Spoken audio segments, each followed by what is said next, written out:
जम्मू कश्मीर चुनाव से पहले उमर अब्दुल्ला ने एक ऐसा बयान दिया है जिससे राजनीति गर्मा गई है।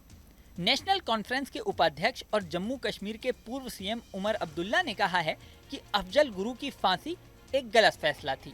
इसी के साथ उन्होंने जम्मू कश्मीर में धारा 370 वापस लाने के बारे में भी खास बातें कही। ये बातें उन्होंने एक न्यूज एजेंसी के साथ ताजा पॉडकास्ट में कही। पॉडकास्ट में एक सवाल पर उमर अब्दुल्ला बोले, अफजल गुरु को फांसी देने से कोई मकसद पूरा नहीं हुआ। अगर हम होते तो इसे कभी मंजूरी नहीं देते। उन्होंने ये भी कहा कि वो मौत की सजा में विश्वास नहीं रखते क्योंकि इससे अदालती व्यवस्था पर सवाल उठते हैं। बता दें कि अफजल गुरु साल 2001 में संसद के हमले में दोषी ठहराया गया था और उसे सुप्रीम कोर्ट ने फांसी की सजा सुनाई थी। साल 2013 में उसे फांसी की सजा दी गई थी। अनुच्छेद 370 की बहाली से जुड़े सवाल पर उमर अब्दुल्ला ने कहा, अनुच्छेद 370 और जम्मू कश्मीर की विशेष स्थिति नेशनल कॉन्फ्रेंस की विचारधारा का हिस्सा है। ये ऐसा कुछ नहीं है जिस मुद्दे पर हम आत्मसमर्पण करेंगे।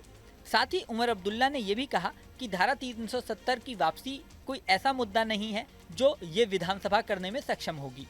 उन्होंने कहा, इससे पहले हम इस मुद्दे को हल करना शुरू करें, केंद्र में कुछ सरकारी बदलावों की जरूरत होगी। भाजपा को भी ये फैसला लेने में दशकों लग गए और ये कोई ऐसा काम नहीं है कि जिसे हम सोचें कि सिर्फ 5 साल में कर पाएंगे। नेशनल कॉन्फ्रेंस के उपाध्यक्ष उमर अब्दुल्ला ने यह भी कहा कि अनुच्छेद 370 सिर्फ एकलौता मुद्दा नहीं है जिस पर हम चुनाव लड़ रहे हैं। ये एक लंबी लड़ाई है, हमारे पास कई मुद्दे हैं।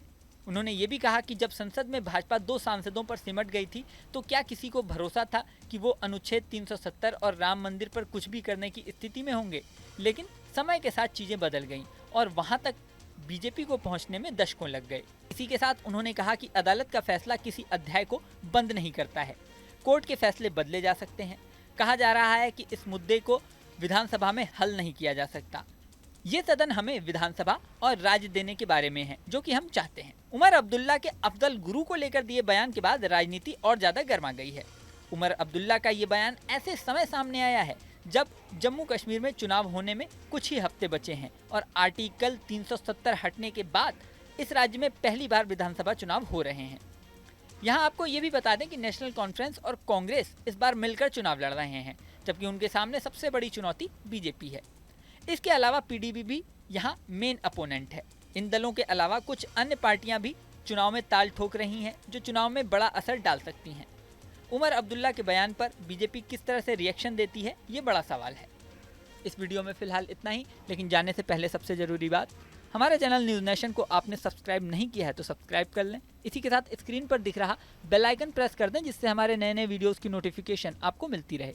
मिलते हैं नेक्स्ट वीडियो में, बने रहें न्यूज़ नेशन के साथ। न्यूज नेशन अब व्हाट्सएप पर खबरों की ताजा अपडेट के लिए न्यूज नेशन के इस QR कोड को स्कैन करें।